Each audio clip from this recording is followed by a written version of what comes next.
Monsieur le Président, Monsieur le Commissaire, chers collègues, plus de 48 millions de demandes de visa et 41 millions d'empreintes digitales enregistrées.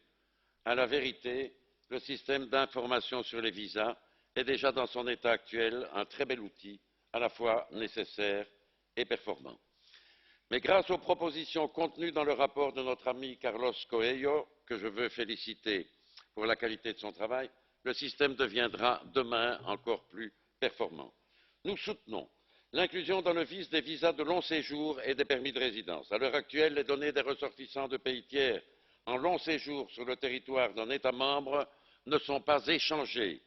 Les échanger permettra demain aux résidents de prouver facilement leur droit de séjour sur tout le territoire Schengen et permettra aussi d'introduire un début de transparence dans l'octroi, je devrais dire la vente de visas et de documents de long séjour. Je soutiens et nous soutenons de faciliter l'accès des services répressifs et d'Europol aux données enregistrées dans le VIS. Je soutiens et nous soutenons la volonté d'enregistrer une copie du document de voyage du demandeur afin de faciliter les procédures de retour.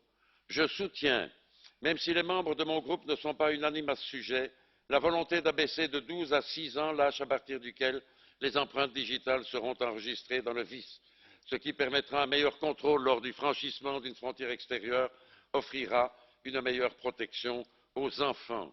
Je veux rappeler que d'après les données disponibles, 40% des enfants entraînés dans le trafic des êtres humains ont moins de 12 ans.